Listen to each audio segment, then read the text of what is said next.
اعوذ باللہ من الشیطان الرجیم بسم اللہ الرحمن الرحیم للہ ما فی السماوات وما فی الارض وَإِن تُبْدُوا مَا فِي أَنفُسِكُمْ أَوْ تُخْفُوهُ يُحَاسِبْكُم بِهِ اللَّهُ فَيَغْفِرُ لِمَن يَشَاءُ وَيُعَذِّبُ مَن يَشَاءُ وَاللَّهُ عَلَى كُلِّ شَيْءٍ قَدِيرٌ صدق اللہ العظیم۔ سورہ البقر آیت نمبر 284 284 پارہ نمبر 3۔ شروع اللہ تبارک و تعالیٰ کے نام سے جو بہت مہربان نہایت رحم والا ہے۔ للہ ما فی السماوات و ما فی الارض، جو کچھ آسمانوں میں ہے اور جو کچھ زمین میں ہے یہ اللہ ہی کی ملکیت ہے۔ وَإِن تُبْدُوا مَا فِي أَنفُسِكُمْ أَوْ تُخْفُوهُ يُحَاسِبْكُم بِهِ اللہ، تمہارے دلوں میں جو کچھ ہے چاہے تم اس کا اظہار کرو چاہے اسے مخفی رکھو، اللہ اس کا حساب لینے والا ہے۔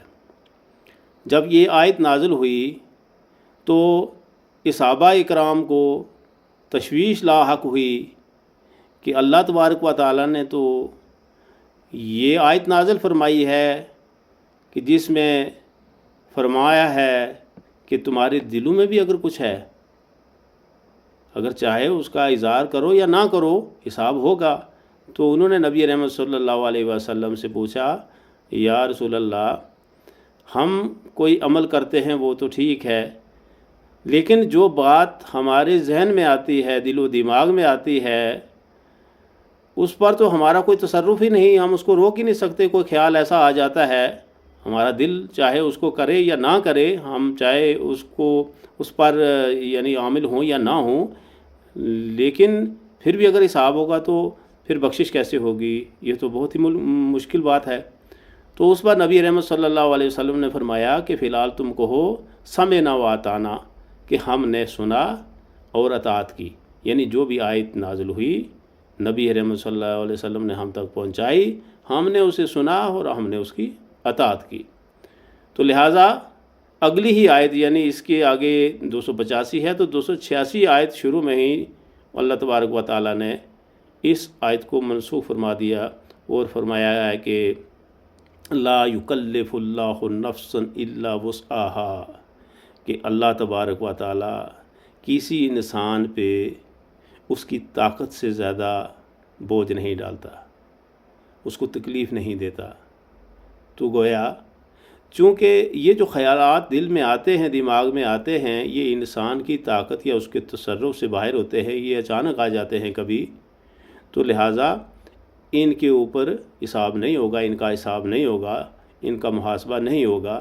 اور اس کے اوپر حدیث بھی ہے بخاری اور مسلم میں کہ جس میں نبی رحمۃ صلی اللہ علیہ وسلم نے فرمایا کہ میری امت کے لوگ جو ہے ان کے دل و دماغ میں آنے والی باتوں پہ ان کا محاسبہ نہیں ہوگا، ان کو سزا نہیں ملے گی۔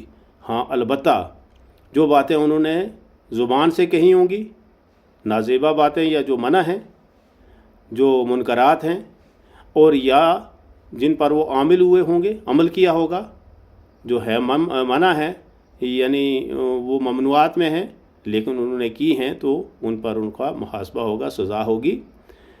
پھر بھی جو ہے بخشش کا وہاں بھی ہے کہ اگر نیکیاں زیادہ ہیں تو برائیاں کم ہو جائیں گی، قدرتی بات ہے۔ ایک مومن جو ہے من جاء بالحسنات فلاح عشر امثالھا، کہ اگر ایک نیکی لے کر آؤ گے تو اس کے مثال کی آپ کو 10 نیکیاں مل جائیں گی۔ تو گویا اس میں بڑی گنجائش بنتی ہے کہ ایک آدمی ہے، اس سے غلطیاں بھی ہو رہی ہیں، نیکیاں بھی کر رہا ہے، لیکن نیکیاں 10 گنا بڑھ رہی ہیں اور غلطیاں اتنی رہ رہی ہیں جتنی کہ اس سے ہوئی ہے، تو اس میں گنجائش بہت زیادہ ہے۔ لیکن پھر بھی اللہ تبارک و تعالیٰ سے ہمیشہ معافی مانگنا، کیونکہ جو اللہ نے ہمیں نعمات دی ہیں اگر ہم ان کا شمار کریں، خود اللہ پاک نے فرمایا ہے کہ وَإِن تَعُدُّوا نِعْمَتَ اللَّهِ لَا تُحْصُوهَا، کہ اگر تم اللہ تبارک و تعالیٰ کی دی ہوئی نعمتوں کو گننے لگو گے تو گن نہیں پاؤ گے۔ تو اصل بات ہے جتنے بھی عمل کریں اللہ کی نعمتوں کے سامنے ہمارے اعمال کچھ بھی نہیں ہیں۔ صرف ایک ہی امید رہ جاتی ہے کہ اللہ کی رحمت کی اور اس کی بخشش کی، کہ وہ بخش دے، نہیں تو اعمال ہمارے تو کہاں اتنی بات ہی نہیں ہے۔ ایک سانس جو اللہ نے دی ہے، یا یہ آنکھیں جو دو دی ہیں، ہم اس سے دنیا کو دیکھ لیتے ہیں، ایک نظر دیکھ لیتے ہیں، اور اپنے کوئی بھی کام کاج کر لیتے ہیں۔ اگر نہ آنکھیں ہوں تو پھر پتہ چلتا ہے کہ زندگی کی اوقات کیا ہے، اس زندگی کی اوقات کیا ہے۔ تو اللہ تبارک و تعالیٰ نے جو نعمتیں دی ہیں، ہم اس کا شمار کبھی نہیں کر سکتے ہیں۔ صرف ایک ہی بات رہتی ہے کہ اس سے معافی مانگتے رہیں۔ معافی کا طریقہ بھی بتا دیا، ربنا اغفر لی ولوالدی وللمؤمنین یوم یقوم الحساب۔ اے میرے رب، اے ہمارے رب، ربنا اغفر لی، اے ہمارے رب مجھے بخش دے، ولوالدی میرے والدین کو بخش دے، وللمؤمنین یوم یقوم الحساب، اور تمام مومنین کو روز حساب کے دن بخش دے۔ تو انشاءاللہ اللہ تبارک و تعالیٰ بخش دے گا۔